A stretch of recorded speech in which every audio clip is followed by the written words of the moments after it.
How's it going, everybody? My name is Chris, and this is another edition of a DataChef whiteboarding session. Today, we're going to talk about the 6 attributes that make up a Kafka record, namely the partition, offset, key, value, timestamp, and headers.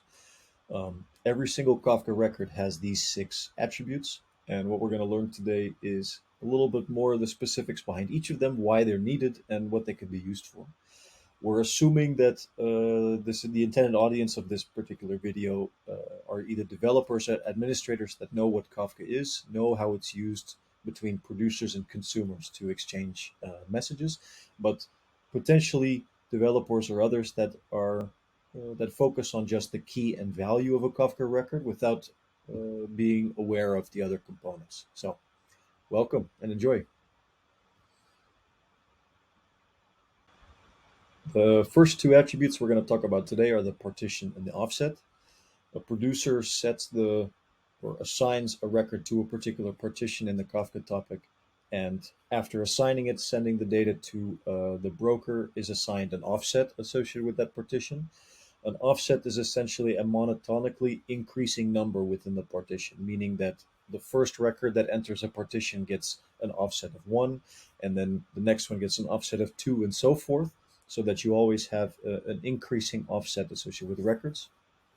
And partitions uh, are basically what Kafka topics are composed of. A Kafka topic has one or more partitions where the data is actually stored and replicated throughout the cluster. So these two um, are more or less the simplest, but also first attributes that we're going to talk about today. The Kafka record key is a binary value set by the producer and is used by a partitioner to route or assign a record to a particular partition. So, in the default case, when a default partitioner is being used, what Kafka will do or what a producer will use is the binary value associated with the key and perform some operation on it to eventually get out a partition number of the available partitions on a Kafka topic. There's other partitioners available, such as the round robin one, which ignores the key entirely and just evenly distributes data to the available partitions. And sticky partitioner, in addition to the custom partitioner, are more sophisticated ones to have a little bit more control over the routing of messages. But typically, to at least understand the default partitioner, is that it bases the partitioning strategy or the partitioning result based off of the key. The Kafka record value contains typically the actual data that producers intend to share with consumers.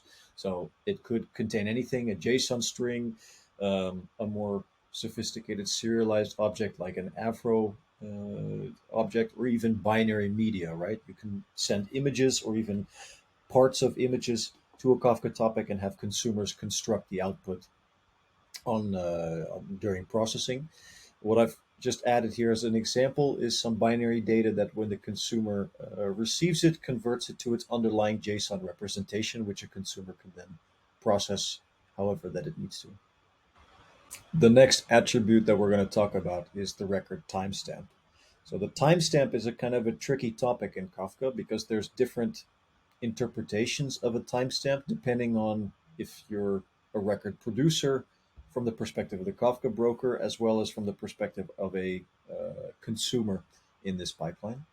So what typically happens is producers have the capability of setting a timestamp when they publish a message to the broker. Let's say they receive some IoT event, do some pre-processing on it, and send it forward it off to Kafka based off of the event's timestamp. What you can also do is leave that value blank, and Kafka will set it to whatever timestamp was, the moment that the broker received the actual event. So that's a little bit different. Producers can optionally leave out the timestamp, and it will get set to whenever the Kafka broker receives it. And finally, there's a sense of time when the consumer is eventually reading the event, which you may not want to override compared to the Kafka message. But there's 3 different kind of moments when a record is being processed where this timestamp could be entered. What we typically see are either the case 1 or 2 here, where the producer sets the timestamp explicitly, or leave it blank and just leave it up to the Kafka broker to include when it gets received by the broker.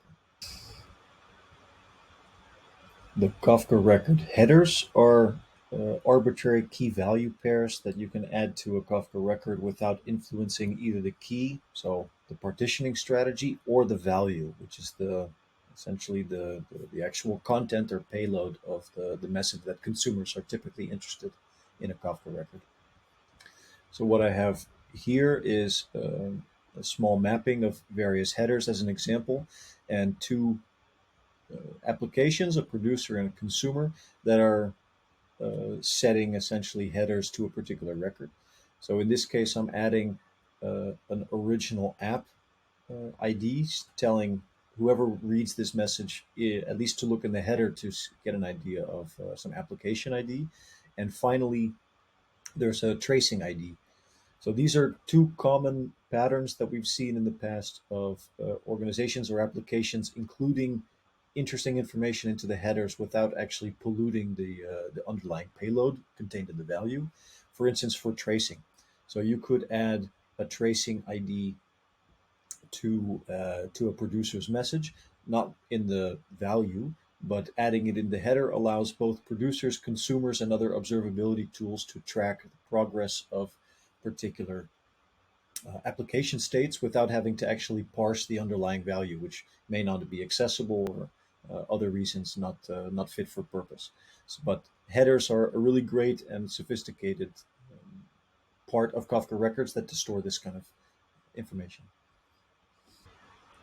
Thanks for listening and tuning in to another DataChef whiteboarding session where we talked about Kafka records.